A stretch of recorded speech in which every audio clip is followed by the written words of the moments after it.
This video is about sexuality and also kind of Christianity, because I'm a Christian and lust is a sin in Christianity, and obviously lust oftentimes leads to sexual encounters. So, are sexual encounters themselves wrong? Because the Bible doesn't really strictly define what fornication really is. It doesn't strictly define it at all. It doesn't. It just says, it doesn't really say sex outside of marriage. Because in the Bible, marriage is described as, almost as described as taking fruit, as in having sex. So when you married somebody, that means you had sex with them. That's what marriage is in the Bible. And quite frankly, I really wish everybody knew that, because it's true. It's true.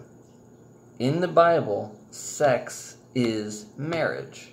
So fornication cannot just be sex, because then fornication would be marriage. So that's wrong. Anyways, we all know, at least I hope you've had enough experience to know,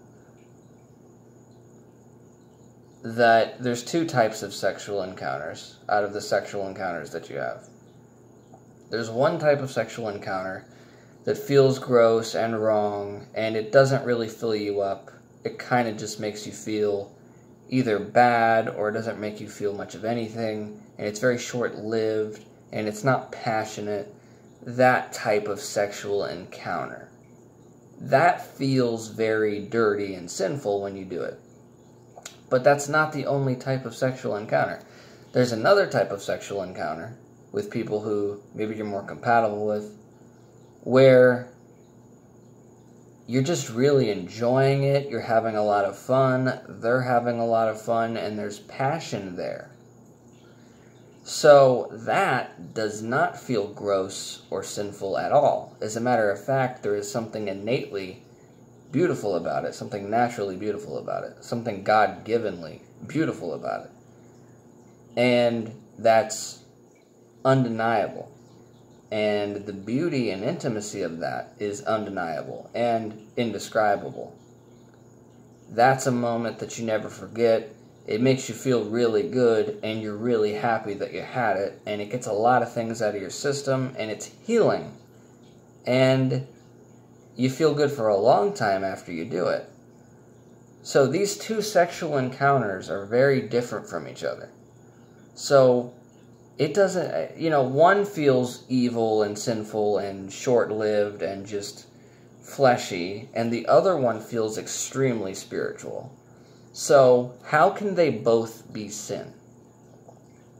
Quite frankly, I think more people just need to have experience in life. And they need to go out there and live life. And be prepared to try things.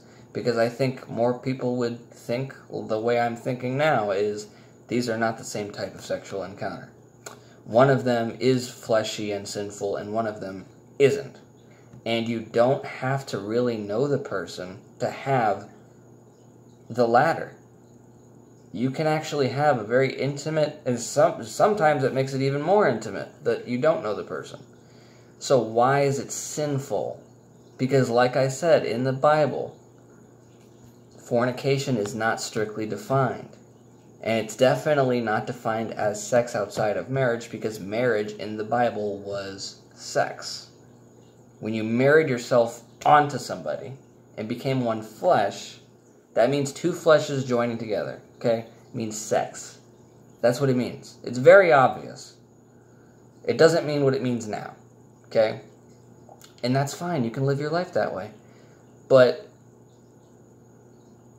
I cannot see anything evil in a wonderful, fulfilling situation like that. Because it actually is incredibly fulfilling to have a sexual encounter like that. And I feel like more people should talk about it. I feel like a lot of people do talk about it. You just got to find them. But I don't think there's anything wrong with it. I really don't think it's sinful. Now, if you're doing it, unprotected and irresponsibly with a bunch of different people, that in itself can be sinful because you're putting people at risk and danger at a pretty high rate.